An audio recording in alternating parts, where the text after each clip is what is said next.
उत्तम पानम स्त्रिया। तीसरा स्थान क्या दिया? स्त्रिया।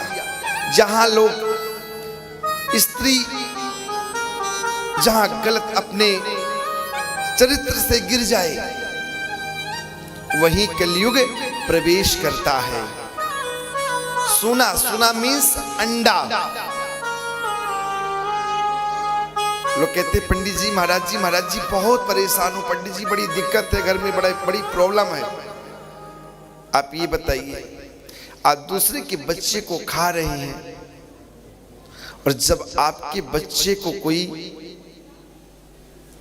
या मृत्यु हो जाती है तो आप कहते हैं कि भगवान ने छीन लिया। क्या अंडे के अंदर से क्या निकलता है? बच्चा ही तो जन्म लेता है। आज जो है आप किसी भी जीव की हत्या करते हैं, वो भी तो 84 लक्ष योनि में से कभी लता, कभी वृक्ष, कभी गुल्म, तो कभी चींटी, तो कभी हाथी, तो कभी घोड़ा, तो कभी गाय। इस 84 लक्ष योनि में हमें जन्म की प्राप्ति होती है। आज हम किसी के बच्चे को खाएंगे ना, जब भगवान मेरे पीठ पे लाठी बरसाएंगे तब मत कहना कि प्रभु की मैंने इतनी पूजा की और मेरा काम सफल नहीं हुआ। हम स्वयं पाप करते हैं, इसलिए पाप का भोग कौन भोगेगा? हम स्वयं भोगेंगे। और वहीं कलयुग वास करता है। कलयुग जो है ना वहीं जाकर के बैठ जाता है और बुद्धि को भ्रष्ट कर देता है, मति को भ्रष्ट कर देता है और आप समझ नहीं पाते हैं। इसलिए अपने धर्म की रक्षा करो।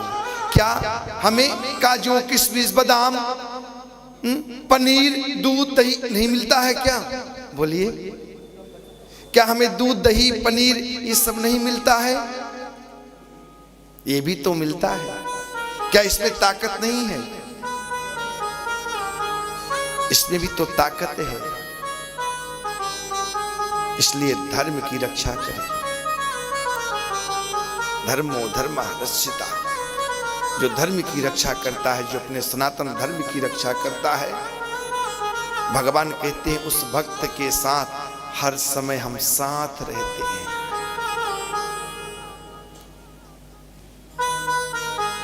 जो जीव की रक्षा करता है, जो अपने उसी के जीवन में कभी कष्ट की प्राप्ति नहीं होती है,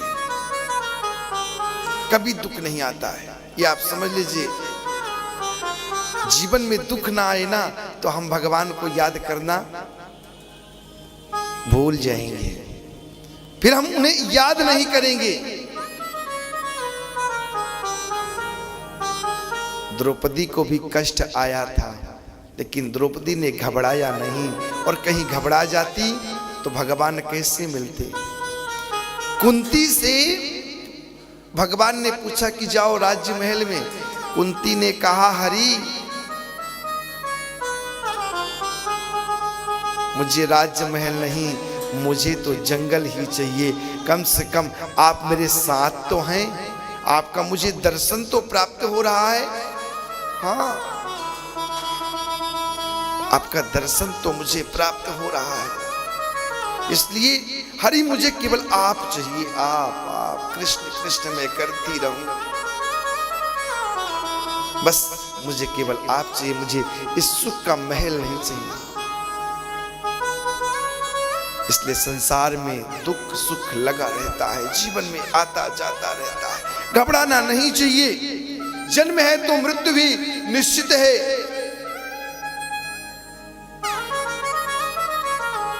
इसलिए कहते हैं ना, जहां जीव हत्या होता है वहीं कलयुग प्रवेश कर जाता है।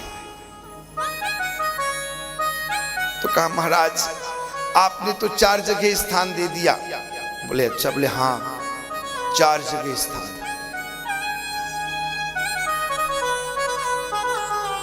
और प्रभु कहीं एक अच्छा स्थान दीजिए। बोले जा मैं तुझे सोने में स्थान देता हूं। कहां स्थान देता हूं? सोने में। सोने में स्थान देता हूं।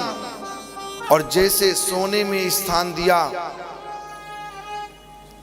लेकिन राजा परीक्षित ने कहा कि 5000 वर्ष तक, अभी कलयुग को आयु कितनी हुई है?